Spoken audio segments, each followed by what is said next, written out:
Hey guys, it's Chelsea from The Financial Diet, and this week's video is sponsored by Digit. And today we are going to talk about myths versus reality about building wealth.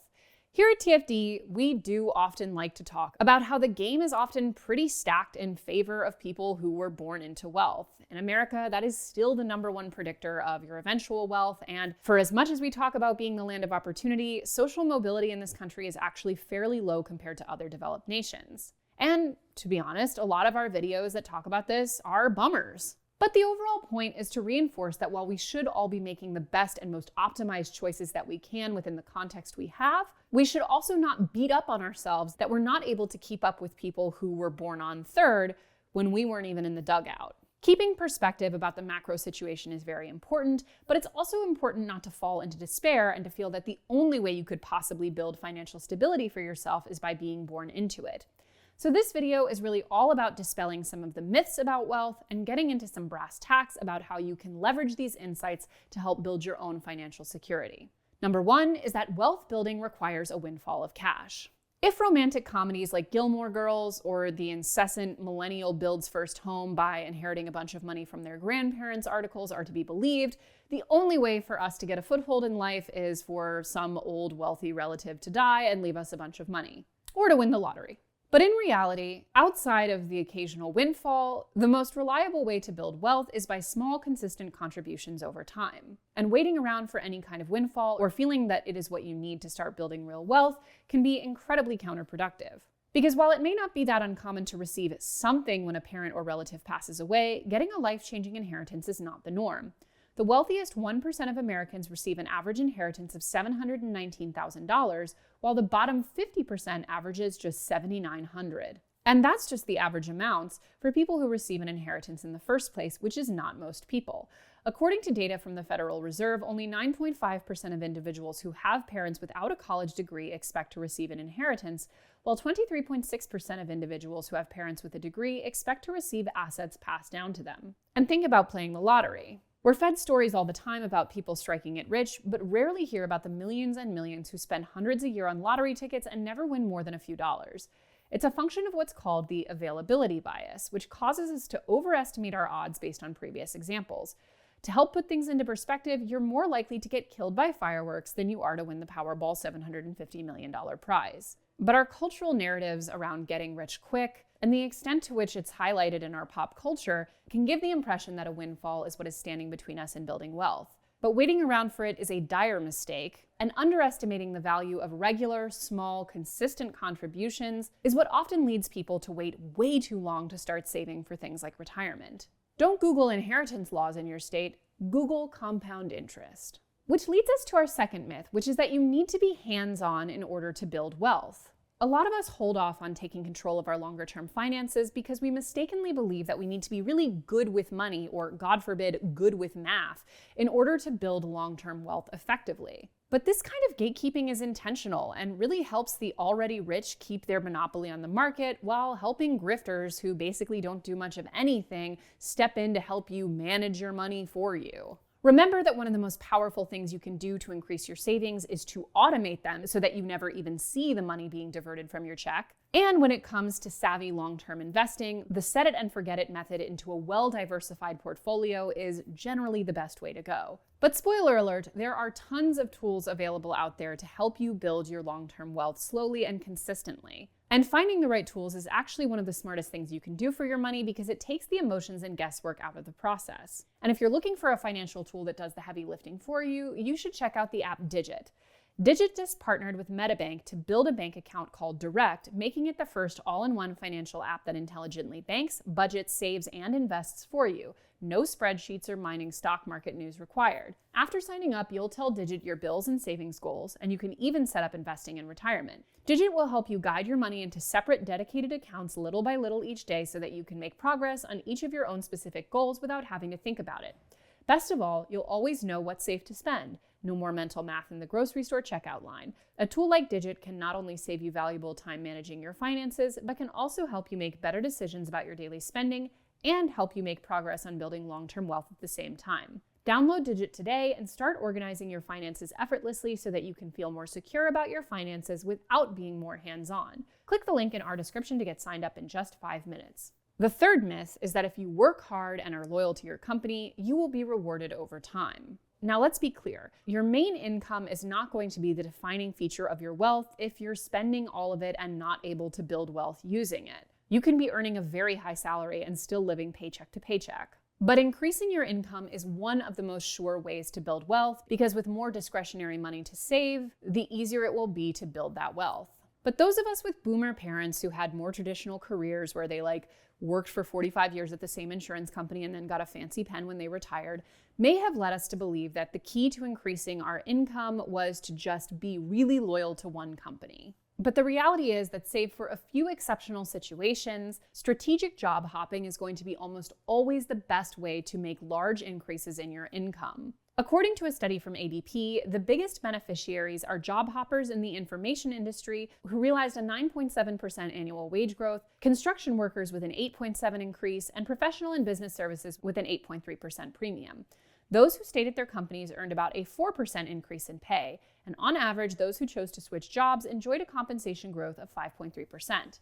Additionally, don't underestimate the importance of negotiating your salary even early on in your career.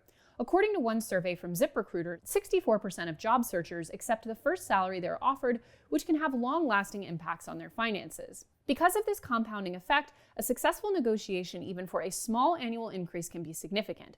For example, someone who negotiated their salary up from $40,000 to $45,000 and enjoyed an annualized rate of growth of 5% over a 45-year career would earn about $750,000 more during their lifetime than if they'd stuck with that first opening offer, according to calculations conducted by ZipRecruiter. Your company doesn't give a shit about you. Don't give a shit about them. Listen, I have a company. I give a shit about my employees, but I'm built different. But in all seriousness, if that company needed to cut costs, they would lay your ass off in a second without batting an eyelash. These hoes ain't loyal. Don't be loyal to them. Go out there and get your money. We hear all the time at TFD, you're like, oh my God, I've been underpaid chronically at my job for so long. I switched employers and I got a 35% raise. This happens all the time. The fourth myth is that you need to own a home in order to build wealth. So owning a home has pretty much always been viewed as a solid investment because they do typically appreciate over time and you gotta live somewhere. But while owning your own home can add to your overall net worth, it is far from being a clear-cut wealth building guarantee. According to Investopedia, because home prices tend to rise over time, buying a home has traditionally been viewed as a safe investment. Still, an important point to consider when looking at a home as an investment is that it won't ever pay off unless you sell it. From a practical standpoint, even if your primary residence doubles in value, it probably just means that your real estate taxes have gone up. All of the gains that you experience are on paper until you sell the property. And even if the national housing market is on an incline, there's never a guarantee that you'll earn money on your home when you sell it. Plus, your specific home and location matter way more when it comes to the value of the property.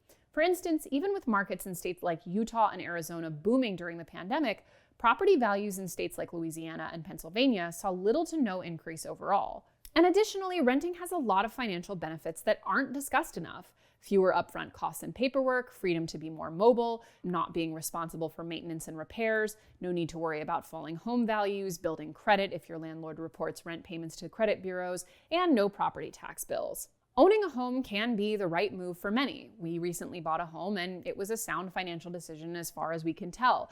But ultimately, it's important to remember that real estate is speculative. You have no way of knowing where the market is going to be in your specific location 10, 15 years down the road, or possibly even earlier if you have to uproot yourself for a job or a lifestyle change. You make the best educated guess you can and you get the best deal that you can afford, but ultimately, it's not clear that it will pay off. And as mentioned, you have to sell it all in one go in order for you to realize those gains. There is also sometimes the option of renting out your property, but A, that's not always guaranteed to be something you're allowed to do, and B, it is far from guaranteed that that will be financially in your interest. Many people are forced to rent out a property and end up losing money month to month on their mortgage. Basically, similar to boomers teaching us that the key to success was staying at one company until you die, most boomers also taught their children that buying a home was the only way to build wealth and that they were throwing their money away if they rented.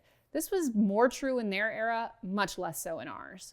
The number 5 myth is that you need to time the stock market in order to make money investing. So at TFD generally, we never recommend individual stock picking, and especially not as any kind of major part of your strategy. If people knew how an individual stock was going to behave in a given time, the entire concept of the stock market wouldn't really make sense. The whole point is that there's a level of risk in the fact that it is to some extent unpredictable. And those who have privileged information and are able to time a stock, that's what sent Martha Stewart to jail. That's called insider trading. You're not allowed to do that. And you may be tempted to sell off a bunch of assets when you see the market take a dip, but it's important to remember that all of those gains and losses you're seeing are entirely theoretical until you sell. And trying to time the market in that way can almost guarantee that you lose money. Timing the market can be incredibly difficult, and investors who engage in market timing invariably miss some of the best days of the market.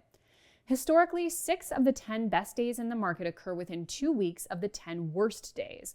According to JP Morgan's Asset Management Guide to Retirement 2019, an investor with $10,000 in the S&P 500 index who stayed fully invested between January 4th, 1999 and December 31st, 2018 would have about $30,000. An investor who missed 10 of the best days in the market each year would have under $15,000. And a very skittish investor who missed 30 of the best days would have less than what he or she started with, $6,213 to be exact. Basically, the more time your money has to grow, the better. You need to be able to weather those downturns so you can hit those upturns. And predicting what is going to happen is something even the experts can't really do. Again, unless they're trading in privileged information, which is why the f*** is Congress still allowed to trade stocks? Anyway, we'll link you in the description to a recent video by our resident investing expert Amanda Holden, which dives into this concept more thoroughly.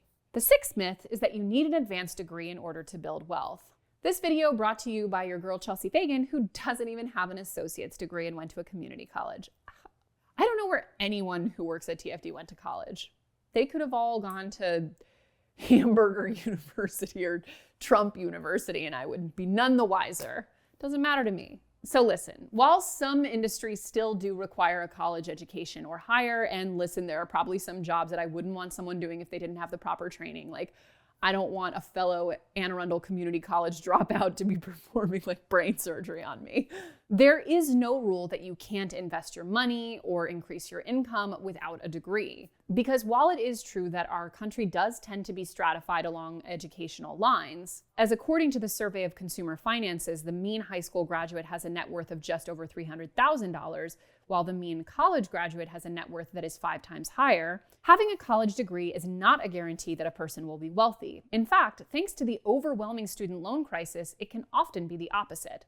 The top decile of wealth distribution, which owns a little over 3/4 of all household wealth, is overwhelmingly college educated.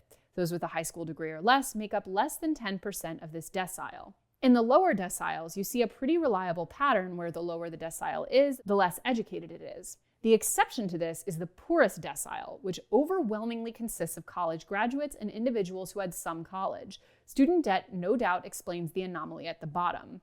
This is not to say that you should not seek a degree. It is, however, to say that it should be treated first and foremost as an economic proposition.